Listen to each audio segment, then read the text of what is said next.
तर मित्रांनो मी आज संगमनेर स्टँडवर आलो होतो तर पब्लिकला विचारू की संगमनेर स्टँड आपलं त्यांना कसं वाटतंय नाही का. चल चला. तर बाबा ऐका ना, तुम्ही संगमनेरचे आहे का? हा, कुठून आले? साकोर का? तर आपलं संगमनेरचं स्टँड कसं वाटतंय तुम्हाला? चांगलं वाटतंय का? म्हणजे बाकीच्यांपेक्षा कसं आहे?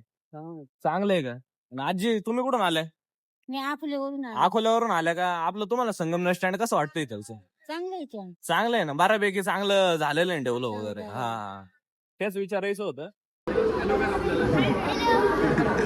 तुम्ही संगमनेरचेच आहे का? तर आपण ना म्हणजे असं एक व्हिडिओ बनवतोय आपलं इंस्टाग्रामवर. तर आपलं संगमनेर स्टँड तुम्हाला कसं वाटतं नाही का, बारा दुसऱ्या स्टँड पेक्षा तरी? चांगलं आहे ना. चांगलं आहे ना, नाही का? म्हणजे स्वच्छता वगैरे काय सगळं? एक नंबर आहे. हा ना. तुम्ही ह्याच्यावरच काम करता का? किती वर्ष झालं तुम्हाला? 8 वर्ष झाली. 8 वर्ष झाले का? चांगलंय चांगलंय, त्याचाच रिव्ह्यू घेत होतो, काय अडचण आहे. थँक्यू.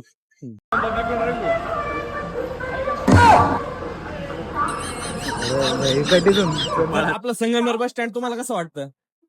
छान आहे एकदम. बाकीच्या बस स्टँड पेक्षा हा. म्हणजे सेवा वगैरे इथले सगळे व्यवस्थित आहे. तुम्ही कुठलचे? आम्ही सावरगाव. सावरगावचे आहे का? ठीक आहे ठीक आहे, तेच रिव्ह्यू घेत होतो जस्ट. काही नाही, थँक्यू. संगमनेर तर आपलं संगमनेर स्टँड तुला कसं वाटतं? चांगलं आहे का? कुठून? हा, ऐका ना, तुम्ही संगमनेरचे नाही का? पण आपलं स्टँड कसं वाटतंय तुम्हाला? चांगलं आहे का?